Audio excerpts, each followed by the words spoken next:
All right, turning the light on one more time here in the home office tonight. I actually have a few more things in the way of entertainment. But I want to talk about the movie The Old Man and the Gun. Fox Searchlight motion picture release that is at a Cinemark theater near you. Robert Redford saying that this will be his final role possibly in a motion picture.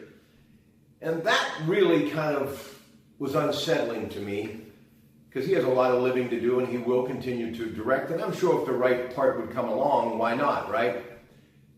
And I know he's in his 8th decade, but he looks incredible and sounds incredible. And for what he has done with Sundance, and especially with what they do with that film festival every year, I don't think you could say anything other than a man who has dedicated his whole life to entertainment. A working actor who I remember many years ago coming up in Hollywood, starring in The Twilight Zone, right?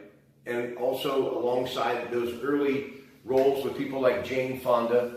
And then, when he hit his stride and did so many incredible movies such as The Sting with Paul Newman, Butch Cassidy and the Sundance Kid, Paul Newman, and one of my favorite, Barbra Streisand and The Way We Were. And it just really has been one after another. Brubaker. Well, this one, it's about, someone who has spent most of his life incarcerated. But then he makes a break from San Quentin and goes on this spree of committing heist after heist after heist. Co-starring Sissy Spacek, you may remember her, Loretta Lynn, Academy Award winner, Coal Miner's Daughter, and John David Washington, starring in Ballers another season on HBO with Dwayne "The Rock" Johnson. What an incredible talent. And obviously, his father being Denzel Washington, I'm sure that doesn't hurt, right? But let me just say this to Robert Redford. I can't thank you enough for helping me turn into the man that I am.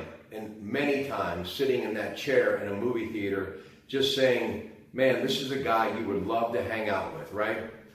And I remember watching a movie that he made that I still think doesn't get enough critical acclaim, even though it's been redone by Leonardo DiCaprio, who did a great job, but The Great Gatsby many, many years ago. And I remember my mother had just read the book, and we couldn't wait to see this movie. And obviously the guy has movie star looks, but he really can act. And sometimes I've thought, because he was so handsome, that maybe people didn't take his acting seriously enough. But when he got behind the camera and directed Ordinary People, Donald Sutherland, and of course, the great Mary Tyler Moore, everyone knew that this guy was the real deal.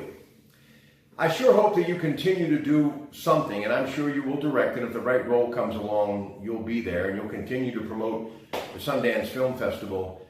Know this, from watching you in Jeremiah Johnson, to I'm sure watching you in this, what you're calling your final motion picture, it has been one whale of a ride. And I'll tell you, even though I will never meet you, it's felt as though, I don't know, you've kind of been in this neighborhood of mine as one of my close friends for years, because that's how real your performances are. So please, folks, get out and see him, The Old Man and the Gun. You will not be disappointed. I mean, after all, Robert Redford is and really is a star. Good night from your Pratte.